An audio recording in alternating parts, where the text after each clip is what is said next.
là, on va refaire le problème d'optimisation qu'on avait vu la dernière fois, c'est-à-dire optimiser f de xy égale 3x carré plus y carré sous la contrainte 2x moins y égale 7.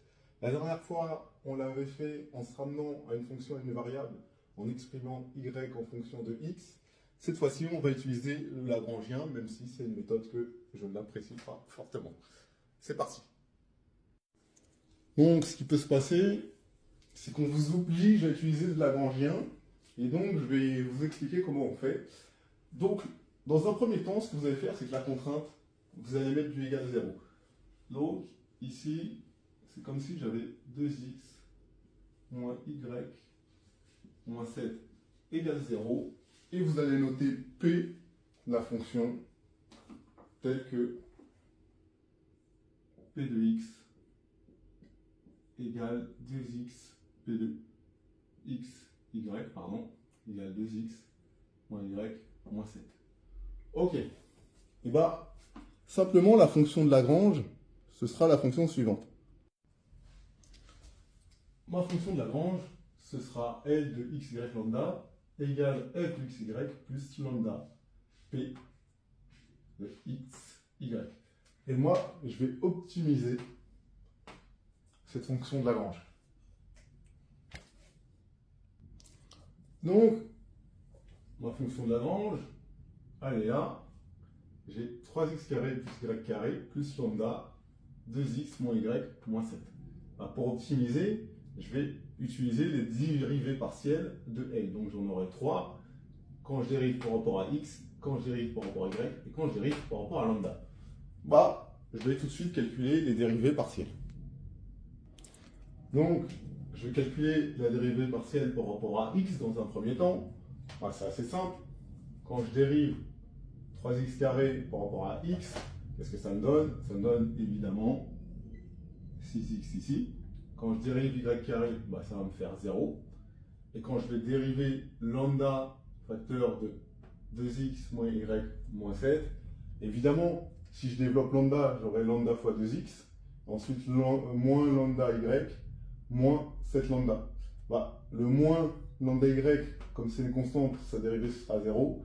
Et le moins 7 lambda, comme c'est une constante, la dérivée sera 0. Donc, ça me fera plus 2 lambda, d'accord? J'ai lambda fois 2x la dérivée, ça me fait plus 2 lambda.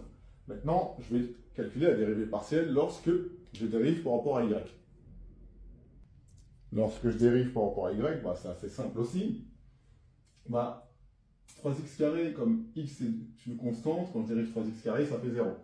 La dérivée de y carré, bah, assez facilement, ça me fait 2y. Et ensuite, pareil, bah, j'aurai juste moins lambda y à dériver, donc ça me fera tout simplement moins lambda.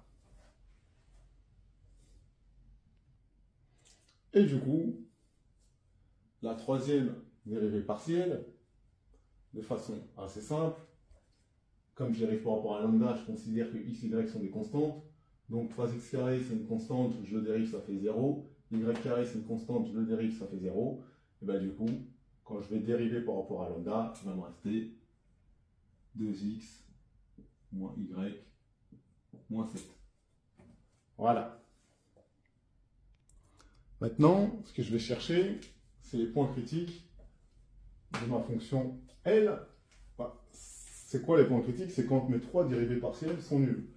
Si mes 3 dérivées partielles sont nulles, j'ai le système suivant à résoudre. Du coup, je vais devoir résoudre le système suivant.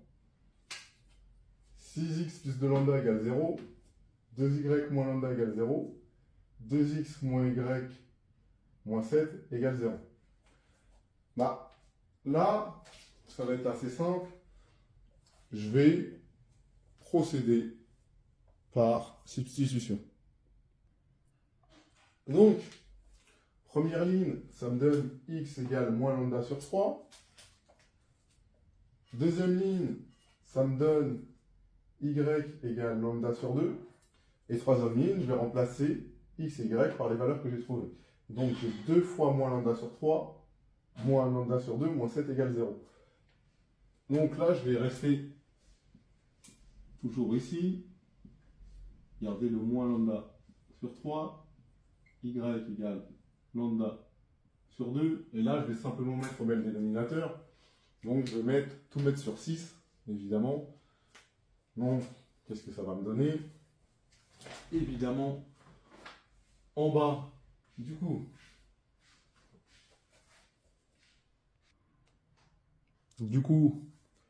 j'ai toujours x égale moins lambda sur 3, y égale lambda sur 2. Et du coup, quand je mets au même dénominateur, c'est-à-dire sur 6, j'ai moins 4 lambda, moins 3 lambda, moins 42 sur 6 égale 0. Donc là, assez évidemment, ce que je peux faire, c'est écrire moins 7 lambda directement. D'accord? J'ai moins 7 lambda, moins 42 sur 6. Moins 7 lambda, moins 42 sur 6 égale 0. Mais si une fraction est nulle, ça veut dire que c'est le numérateur qui est nul. Donc j'ai moins 7 lambda, moins 42 qui est égal à 0. Donc on va mettre moins 7 lambda, moins 42 qui est égal à 0. Et bien ça veut dire quoi? Que lambda égale 42 sur moins 7. Et 42 sur moins 7, a priori, ça fait moins 6 pour lambda.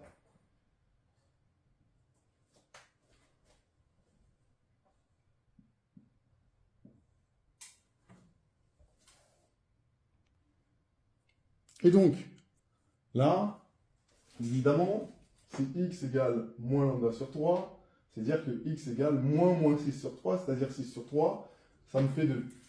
Si y égale lambda sur 2, ça me fait moins 6 sur 2, ça me fait moins 3.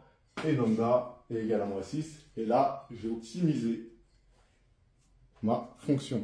Donc, avec le paramètre lambda égale moins 6. Ce que je peux dire, du coup, c'est que mon problème a de moins un point critique de coordonnées 2, moins 3 avec lambda égale moins 6. Mais ce point critique, il faut que je sache si c'est un minimum ou un maximum. Là, on a de la chance. Donc là, c'est un exercice qui se goupille bien pour savoir si c'est un minimum ou un maximum. En fait, ma fonction, là, elle est convexe et je vais expliquer pourquoi. Parce que je sais que la fonction x de 3x carré, elle est convexe sur R. Évidemment, si vous dérivez 2 fois 3x carré, et ben à la fin, vous obtenez 6, qui est un nombre positif. Et donc, cette fonction est convexe. Pareil, la fonction qui transforme y en y carré, donc c'est la fonction carré tout simplement, elle est aussi convexe sur R. Évidemment, quand vous dérivez 2 fois, vous trouvez 2 qui est un nombre positif, donc cette fonction est convexe sur R. Et du coup, la fonction qui nous donne à chaque coup x, y associe le nombre réel 3x carré plus y carré, elle est convexe sur R comme somme de 2 fonctions convexes sur R. Voilà, donc elle est convexe sur R2. Et bien, comme elle est convexe, mon point critique, c'est un minimum. Et bien, le point critique, 2 moins 3, est un minimum. Si, par exemple, je n'avais pas la somme de 2 fonctions convexes, et ben, pour savoir si la fonction était convexe ou pas, en fait, il aurait fallu calculer le hessien.